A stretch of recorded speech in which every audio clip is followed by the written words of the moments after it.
తాకట్లో ఉన్న మీ బంగారాన్ని విడిపించి ఆ రోజు ఆన్లైన్ రేటుకి కొంటాం. Sharma gold company. నమస్కారం గురుగారు. ఓం శ్రీ మహాగణాధిపతయే నమః. మాఘమాసం సప్తమి చాలా విశేషమైన రోజు, రథ సప్తమి అని తెలుసు గురుగారు.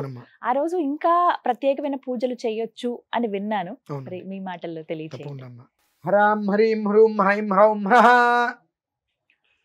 ఉద్యన్ నద్యమిత్రమః ఆరోహన్నుత్తరాందివం హృద్రోగం మమ సూర్య హరిమానం చ నాశయ సుకేషు మే హరిమానం రోపనాకాసు దద్ధమసి అథో హరిద్రవేషు మే హరిమానం నిదద్ధమసి ఉదగాదయమాదిత్యో విశ్వేన సహసా సహ ద్విషంతం మహ్యం రంధయన్మో అహం ద్విషతే రథం హరాం హరీం హ్రూం హ్రైం హ్రౌం హ్రః మిత్ర రవి సూర్య భాను గగః పోష హిరణ్య గర్భమరీత్యాదిత్య సవిత్రార్క భాస్కరేభ్యో నమః సంజ్ఞా పద్మినీ ఛాయా ఉషా సమేత హరిహర బ్రహ్మాత్మక సవిత్రశ్రీ సూర్యనారాయణ పరబ్రహ్మణే నమో నమః. నమస్కారం సమర్పయామి. రథ సప్తమి. ఒక మనిషి అతను బ్రతికున్నంత కాలంలో ఎలాంటి అనారోగ్యము తలనొప్పి కూడా రాకుండా ఉండాలి అంటే సూర్యనారాయణ స్వామిని ఆరాధించాలమ్మా. విశేషంగా ఆరోగ్యం అందులో మాఘమాసం ప్రతిరోజు ఆరాధించడం అంటే సుమారుగా ఒక రోజుకి మనం స్వామివారికి అష్టాక్షరి మంత్రాలు ఉంటాయి. ఆ మంత్రాన్ని పారాయణ చేస్తూ ఉంటే రోజు రోజుకి మన ఆయుష్ పెరుగుతూనే ఉంటుందమ్మా. 30 రోజులు 30 అరుణ పారాయణలు చేసి త్రిచ సౌరం అర్ఘ్యాలు ఇచ్చి నమస్కారాలు చేయడం మొదలు పెడితే సుమారుగా 180 రోజుల ఆయుష్ పెరుగుతుంది. నమ్మినా నమ్మకపోయినా నిజం. అంత గొప్పది మాఘమాసం. విజయవాడలో ఇంద్రకిలాద్రి పక్కన విజయేశ్వర స్వామి ఆలయం ఉంటుందమ్మా. మీరందరూ జీవితంలో బాగుపడాలి అనుకుంటే ఒక్కసారి ఏదో ఒక ఆదివారం ఆలయానికి వెళ్ళండి. వరుసగా వేద పండితులు కూర్చుంటారమ్మా. అరుణ పారాయణ చేస్తారు. అటు ఒక 50 మంది, ఇటు ఒక 50, అటు ఒక 100 మంది, ఇటు 100 మంది అరుణ పారాయణ చేస్తారు. రథసప్తమి రోజు నాడు వెళ్ళండి. ఈ ధనుర్మాసంలో ఈ గొబ్బెమ్మలు చేసి పిడకలు ఆ పిడకల మీద పరమాన్నం వండుతారు. అక్కడ అందరికి ప్రసాదంగా ఇస్తారు. మీరు గమనించండి. అందరు కలిసి ఓం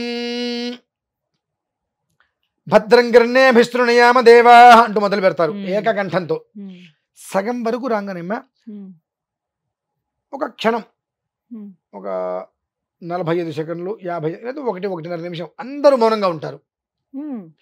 చెప్పుకొని ఎవరితో ఒకరు ఇట్లా ఉండదు. ఆ మంత్రం వెళ్తూ అక్కడ రాగానే టక్కన మానేస్తారు. అందరూ సైలెంట్గా అయిపోతారు. 1.5 నిమిషం తర్వాత ఓం అంటూ మొదలు పెడతారు. ఆ మంత్రంలో గొప్పతనం ఏంటంటే ఏదైనా ఒక మాతృమూర్తి స్త్రీ గర్భవతిగా ఉంటే ఆ మంత్రం వినకూడదు. గర్భవతిగా ఉన్నప్పుడు ఆ మంత్రం వింటే వెంటనే ప్రసవం అయిపోతుందమ్మా. అంత మంత్రం. పూర్వకాలంలో 100కి 100 కూడా సుఖప్రసవం ఎలా అయ్యేవి అంటే మంత్రసాని ఇంటికి వచ్చినప్పుడు అమ్మాయి లోపల ఇబ్బంది పడుతుంది, లేదా బిడ్డ అడ్డం తిరుగుతుంది అన్నప్పుడు వాకిట్లో కూర్చొని ఆ మంత్రం పారాయణ చేసేవారు. ఆ మంత్రం అయ్యే లోపల డెలివరీ అయిపోయిందమ్మా. అంత గొప్ప విశేషం. చెప్పుకుంటూ పోతే గురుని సూర్య ఆదిత్యోం అంటే అవి మహాదోషం. గురుని సూర్య ఆదిత్యోం యోగం. తేడా ఏంటండి అంటారు. చిన్న అక్షరం ఇక్కడ పలక విధానంలో గురుని సూర్య ఆదిత్యోం. సూర్య ఆ ఒక్క అక్షరం జీవితాన్ని తలకిందులు చేస్తుందమ్మా.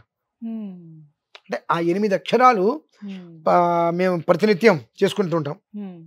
ఆ చేసుకుంటున్నప్పుడు అది మనిషిని దేదీప్యమానంగా నిలబడుతుందమ్మా. అంతకు మించిన పరమరహస్యం తెలుసా మీకు? మాఘమాసంలో ఈ చాలా మంది ఉద్యోగస్తులు ఎక్కువ శాతం గాయత్రి జపం చేస్తూ ఉంటారు. ఎందుకు తెలుసా అండి? ఆ గాయత్రి మంత్రానికి మూలాధిదేవుడు సూర్యనారాయణ స్వామి వారు. ఆ గాయత్రి అమ్మవారికి ఆ మంత్రానికి ఎంత సంబంధం కూడా లేదు. తతు సవితు వరేణ్యం. ఆ ఒక సూర్యనారాయణ స్వామి వారి కిరణాల నుంచి ఉద్భవించిన మహత్తరమైన శక్తి మంత్రం అది. సావిత్రి మంత్రం అంటారు దాన్ని. సావిత్రి మంత్రం అంటారు దాన్ని. మన వాళ్ళు అడుగులు గాయత్రి మంత్రం అనేస్తారు. సావిత్రి మహామంత్రం. నాకు అంటే మా ఇళ్లలో 5వ సంవత్సరం 6వ సంవత్సరం ఉపనయనం చేసి ఆ మంత్రాన్ని మాకు ఉపదేశిస్తారమ్మా. అక్కడి కట్టె కాలే వరకు చేయాల్సిందే ప్రతిరోజు. ఇంకా 3 పూట్ల, ప్రతిరోజు కాదమ్మా, 3 పూట్ల కట్టె కాలే వరకు చేయవలసిందే. ఇది చాలా మహత్తరమైన యోగం. అందులో కూడా మామూలుగా ప్రతి సంవత్సరం వచ్చేటువంటి దానికి ఈ సంవత్సరం వచ్చినటువంటి దానికి 10,000 కోట్ల జన్మల యోగం అమ్మా. 10,000 కోట్లు కోట్ల జన్మలు ఎత్తిన ఆ యోగం మనం పొందలేం. హా, ఎందువల్లనంటే హా, భౌమాశ్విని, ఆ రోజు అశ్విని నక్షత్రం, మంగళవారం భౌమాశ్విని అంటారు. హోమాశ్విని. తర్వాత వచ్చేటప్పటికి రథసప్తమి, దీన్నే కామ్య సప్తమి అంటారమ్మా. కామ్య సప్తమి. హా, కమలాత్మిక అశ్విని, కమలాశ్విని అంటే హా, కమలాశ్విని, కామ్యాశ్విని, కమలాత్మిక సప్తమి, కామ్య సప్తమి, హ్మ్, భౌమాశ్విని, హ్మ్. ఇన్ని కలిసి భౌమ వచ్చాయి. సప్తమి అన్ని ద్విగ్నీకృతంగా కలిసి వచ్చినాయి. హ్మ్. 122 పుష్కరాల తర్వాత ఓ, కలిసి వచ్చిందమ్మా. హ్మ్, దీనికి అంతకు మించిన మహర్ యోగం అనేటువంటిది పూర్ణ కుంభమేళ. హ్మ్. ఇది కూడా మనకు కుంభమేళ అవుతోంది కదా. భోగి రోజు నాడు వచ్చింది. అవును 13. మనం ఎప్పుడు చూడాల. హ్మ్. భోగిరాజు భోగి రోజు. భోగిరాజు అవునండి, వచ్చింది. అవును. ఆ రోజు పౌర్ణమి. హ్మ్, అన్ని సంవత్సరాల తర్వాత అది ఉద్భవించింది. హ్మ్, ఆ రోజు నుంచి మొదలుకొని 22వ రోజు 4వ తారీఖు అమ్మా. మ్మ్. కరెక్ట్ గా లెక్కించు. 22 హ్మ్, 4 2 2 4 ధర్మ అర్థకామ్య మోక్షాలకు మూలం. హ్మ్, సప్తమి అనేటువంటిది జీవితానికి వృద్ధి. హ్మ్, అశ్విని అనేటువంటిది అశ్విన్యాది దేవతలు. హ్మ్, సంతానం కలగాలంటే వాళ్ళ అనుగ్రహం కావాలి. హ్మ్, అశ్విని దేవతలు. హ్మ్. ఇలా కమలాత్మిక అమ్మవారికి చాలా దేదీప్యమైనటువంటిది. హ్మ్, కమల బ్రహ్మ శుభయోగంతో కూడి వచ్చిందమ్మా. హ్మ్. చాలా శుభము అని అంటే విశేషవంతమైన మనం రోజు. చేసే ప్రతి పని ఎందు మనకు శుభం కావాలి. హ్మ్, బ్రహ్మ అంటే సృష్టించడం. అవును. ఇప్పుడు బ్రహ్మదేవుడు మనల్ని సృష్టించాడు. హ్మ్, మనం ఈ సోఫాల్ని, కెమెరాల్ని, టీవీని సృష్టించాం. హ్మ్, సృష్టించేటువంటి ప్రతిదీ కూడా శుభకరంగా ముందుకెళ్ళాలి. హ్మ్, అది కమలము అంటే విస్తరించడం. హ్మ్. ఆ ప్రతిదీ కూడా మొత్తం యావత్ ప్రపంచం విస్తరించాలి. హ్మ్, అందరూ కూడా సుఖంగా ఉండాలి అనేటువంటి దేదీప్యమైన పర్వదినమమ్మ. హ్మ్. రథ ఈ సప్తమి. రోజు నాడు హ్మ్, అరుణపారాయణ చేసుకొని హ్మ్, మరకత శివలింగం. హ్మ్, శివలింగాల్లో మొత్తం 11 రకాలు ఉంటాయమ్మా హ్మ్. సాధారణంగా. 11 రకాలు. హ్మ్, మరకత శివలింగము, హ్మ్, స్ఫటిక శివలింగము, హ్మ్, రత్న శివలింగము. రత్నం అంటే మనకు పగడం లాగా వస్తుంది. Hmm. శివలింగము, హ్మ్. రసలింగం పాదరసంతో చేసేటువంటి, Accurate. మృణ్మయం మట్టి, హ్మ్, లోహపు శివలింగం, సైకత శివలింగం, హ్మ్, నర్మదా బాణలింగం, హ్మ్, కృష్ణ శిల వాటితోటి హ్మ్. భస్మంతో చేస్తారు. చేసినటువంటి. తర్వాత రజిత శివలింగం, సువర్ణ శివలింగం. ఇలా Hmm. 11 రకాల 11. శివలింగాలలో మోక్షదాయకమైనవి 4. ఆహా, అందులో మళ్ళీ. మొదటిది మరకతం, హ్మ్, రెండోది స్ఫటికం, హ్మ్, మూడోది రజితం, నాలుగోది హ్మ్. సైకతం, ఇసుకతో చేసిన. ఇసకతం. ఆ, ఇటువంటి. ఆ. ఇది మనిషి జీవితాన్ని ఎప్పుడూ కూడా ముందుకు నడిపిస్తూ ఉంటాయి. హ్మ్, అందులో ఆ మరకత శివలింగానికి ఆ సప్తమి రోజు నాడు అంటే 4వ తారీఖు హ్మ్. అభిషేకం కనుక చేసుకోగలిగితే సప్త జన్మ కృతం పాపం, సప్త జన్మాలుగా మనకు అనుభవించేటువంటి ఉత్కృష్టమైన దోషాలు కానీ పాపాలు అయినా ఉంటే ఆ ఈశ్వరుని అభిషేకం చేస్తుంటే ఆ నీళ్లు శివలింగం మీదుగా కిందకి ఎలా ధార వెళ్ళిపోతాయో ఆ రకంగా మన పాపాలు పోతాయమ్మా. బా. అంత హ్మ్. యోగవంతమైన రోజు. హ్మ్, అది కూడా ఎక్కడ చేయమనుంది విశేషంగా? హ్మ్. వారణాసి. కాశీలో అండి. హ్మ్, ఎందువల్లనంటే అమ్మా మనది హ్మ్. కర్మభూమి, అవును. అది పుణ్యభూమి. హ్మ్, అక్కడ అనేటువంటిది మనం చేసేటువంటిది ఒక్కసారి చేస్తే కొన్ని కోట్ల ఫలితం వస్తుంది. హ్మ్. ఇక్కడ కొన్ని కోట్ల సారి చేస్తే ఒక్కసారి వస్తే అదృష్టంగా మనం భావించవచ్చు. హ్మ్. అదేంటండి, హ్మ్. ఇక్కడ ప్రతిదీ కర్మే. కర్మ ఫలితం. నువ్వు ఎంత చేస్తే నీ కర్మ తొలగిపోవాలి హ్మ్, అంటే మనం కోరుకున్నవన్నీ రావాలంటే మనం చేసేదంతా పుణ్యమై ఉండాలి. మనం ఉండాల్సింది. ఎక్కడ చేస్తున్నాం అలా లేదు కదా అసలు. కాబట్టి మనకి ఏమీ రాదు. హ్మ్, కాబట్టి ఆ వారణాసి మహాక్షేత్రంలో హ్మ్, ఆ మరకత శివలింగానికి ఎక్కడైనా సరే హ్మ్, ఆ మరకత శివలింగానికి అంటే ఆ వారణాసి మహాక్షేత్రంలో ఎక్కడైనా హ్మ్, మరకత శివలింగానికి అభిషేకం. హ్మ్, మీకు కుదరని పక్షం మీ ఇంట్లో మీ దగ్గర మరకత శివలింగం ఉంటే హ్మ్. దానికి మ్మ్. అన్నాభిషేకం, దధ్య అన్నాభిషేకం అంటే ఇంట్లో అన్నము చేసుకోవచ్చు. పెరుగన్నము రెండింటిలో అభిషేకం అమ్మా. చిన్న చిన్న శివలింగాలు ఉంటాయండి ఇంట్లో, పర్వాలేదా? ఏదైనా చేసుకోగలగాలి. మ్మ్. చేసుకోగలిగితే మ్మ్. వాళ్ళ జన్మాంతరంలో వెనక్కి తిరిగి చూసుకోకర్లేదమ్మా. మ్మ్. అంతటి మరకత శివలింగాన్ని తీసుకొని మేము కాశీ వెళ్తున్నాం. ఓ, 2వ తారీఖు బయలుదేరి కాశీ వెళ్ళి మీకు ఆ మ్మ్. శివలింగాన్ని కూడా ఇప్పుడు నేను తప్పకుండా చూపిస్తాను. తప్పకుండా. ఆ, ఇది మరకత చాలా శివలింగం, బాగుందండి అసలు. మహాదేవ ఏకశిలమ్మ.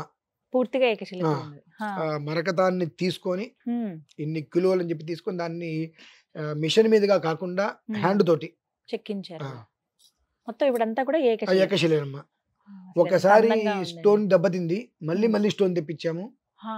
తెప్పించి మొత్తం అంతా ఏకశిలగా నాకు కావాలని చెప్పి తెప్పించుకున్నాం. ఎంత ఇది మొన్న బాగుందో భోగి అసలు. రోజు నాడు ఇంటికి వచ్చిందమ్మా. ఆహా. ఇప్పుడు ఈ శివలింగానికి మీరు ఇప్పుడు ఈ వారణాసిలో శివలింగాన్ని వారణాసి తీసుకెళ్ళిన కూడా కాదమ్మా, అది కూడా కొంత యోగం ఉండాలి. ఉదయం సూర్యోదయానికి వారణాసిలో శివలింగానికి అన్నాభిషేకము, పెరుగు అన్నాభిషేకం ఇది చేసుకొని వెహికల్ ఎక్కి ప్రయాగరాజు కుంభమేళకి వెళ్ళటం. మధ్యాహ్నం సమయంలో కల్లా కుంభమేళకి వెళ్ళి అక్కడ అభిషేకం చేయటం. మళ్ళీ సాయంత్రానికి వారణాసి వచ్చి అభిషేకం చేయటం. ఇదే అభిషేకం 3 కాలాల యందు 3 చోట్ల దీనికి అభిషేకం చేయాల్సిందేనమ్మా. ఎందువలన చేయాలంటే మనకు భగవద్గీతలో చెప్పబడింది, అన్నాత్ భవంతి భూతాని పర్జన్యాత్ అన్న సంశయ యజ్ఞాత్ భవంతి పర్జన్య యజ్ఞ కర్మ సముద్భవ అని చెప్పి, భూమి మీద పుట్టిన ప్రతి మనిషి కడుపు నిండా భోజనం చేయాలంటే కొన్ని విధానాలు మనం అనుసరించాలి. అంతకు మించినటువంటి యజ్ఞం ఇదేనమ్మా. ఆ ఈశ్వరుడికి అభిషేకం చేసుకొని 5వ తారీఖు ఈశ్వరుడికి దర్శనం చేసుకొని అందరినీ వెనక్కి పంపించేస్తాం మాతో వచ్చిన వాళ్ళని. ఇక నేను శివరాత్రి పర్యంతం అక్కడే, మీరు అక్కడే ఉంటారు. శివరాత్రి అయ్యే వరకు అక్కడే ఉండి నిత్యం దేవతార్చన చేసుకోవటం. కానీ అసలు ఎంత చక్కగా ఉందండి, చాలా బాగా కుదిరింది. ఇది ఎవరైనా సరే ఇలా పట్టుకోండి. మామూలుగా పట్టుకున్నప్పుడు ఏం బరువు ఉండదు, ఒక 4 కిలోలు ఉంటుంది మామూలుగా, పెద్ద బరువే అనిపించదు. ఇలా పట్టుకుంటున్న కొద్దీ ఈ గోకర్ణ మహాక్షేత్రంలో ఆత్మలింగం ఎలా అయితే కనుక అలా లాగుతున్న కొద్దీ పైకి వెళ్ళిపోయిందో, ఇలా పట్టుకున్న కొద్దీ ఆ బరువు మనం మొయలేమమ్మా. అది మన ఇలా పట్టుకుంటే ఇలా దిగిపోతుంది కిందకి, ఆ బరువు మనం మొయలేం. మనం ఎంత ఆయన పట్టుకోవడానికి ఏదో ఒక క్షణం అంటే ఇలా పెట్టుకోగలుగుతాం, మనం పట్టుకోలేమమ్మా. అట్లా ప్రతి మనిషికి కూడా ఆ భాగ్యం అనేటువంటి దక్కాలి. ఇటువంటి భాగ్యం మరలా ఈ శరీరంతో మనం చేయలేమమ్మా. ఇక ఎన్ని జన్మలు పడుతుందో అది మాత్రం ఖచ్చితం. ఇప్పుడు వచ్చినటువంటి ఈ ఒక్క కుంభమేళయే 144 సంవత్సరాలకు వచ్చింది. దీన్ని ఎలా లెక్క వెయ్యాలి? ఆ 144 సంవత్సరాలకు వచ్చింది అంటే ఆ తిథివార నక్షత్ర యోగ కిరణాలన్నీ కూడా ఏకకాలంలో కలిసి రావాలి. అలా ద్విగుణీకృతంగా కలిసి రావాలంటే మరో జన్మెత్తాలమ్మా. ఇంకా చూసినట్టే ఇప్పుడు ఇది ద్విగుణీకృతంగా వచ్చింది. 122 పుష్కరాలం అంటే 1400 సంవత్సరాలు. ఈ రథ సప్తమి, ఈ రథ సప్తమి 1400 సంవత్సరాలు అంటే 122 పుష్కరాల తర్వాత వచ్చింది. ఇది త్రిగుణీకృతం రావాలంటే మన వల్ల ఎక్కడ అవుతుంది? అసలు చూడగా ఆలోచన కూడా చేయలేవండి. మహాకుంభమేళే ఇప్పుడు చూడండి, దీనికి మూల కారణం ఇంత ఈశ్వరుడు తేవటానికి. రేపు మనకు శివరాత్రి అనంతరం షడ్గ్రహ కూటమి ఉందమ్మా, కలయిక. అవునండి అన్నారు. అది విపత్తు వస్తుందా, నాశనం చేస్తుందా, బాగు చేస్తుందా అంటే ఇది ఖచ్చితమని చెప్పడం కష్టం. నాశనానికి మూలం ఉంది ఖచ్చితంగా, ప్రళయం. కానీ ఆ ప్రళయం రాదు అని చెప్పడానికి చాలా కారణాలు ఉన్నాయి. జ్యోతిష్యము అంటే భయపెట్టేది కాదమ్మా, ముందస్తు హెచ్చరిక చేసి దాని నుంచి కాపాడే ప్రయత్నాలు మనం చేసుకునేటువంటిది. ఇన్ని సంవత్సరాలు వచ్చిన తర్వాత వచ్చినటువంటి ఈ యొక్క కుంభమేళ పౌర్ణమి రోజు నాడు భోగి నాడు వచ్చింది. భోగ భాగ్యాలు అందరం కోరుకుంటూ ఉంటాం. ఆ భోగి రోజు నాడే పౌర్ణమి రోజు నాడే మనకు సంప్రాప్తమైంది. ఎందువలన సంప్రాప్తమైంది అంటే ఈసారి శివరాత్రి కూడా ఈశ్వరుడు సంహార భైరవుడు, అష్టభైరవులు ఉంటారు మొత్తం, అందులో సంహార భైరవుడు కాలాగ్ని రుద్రుడై చాలా అత్యంత ఆవేశంగా ఉన్నాడు ఈశ్వరుడు. శివరాత్రి తర్వాత వచ్చే షష్టగ్రహ కూడా దానికి సంబంధించింది. వినాశకారం దాపరించక తప్పదు. దాని నుంచి మళ్ళీ నా పిల్లలే కదా బాధపడేది.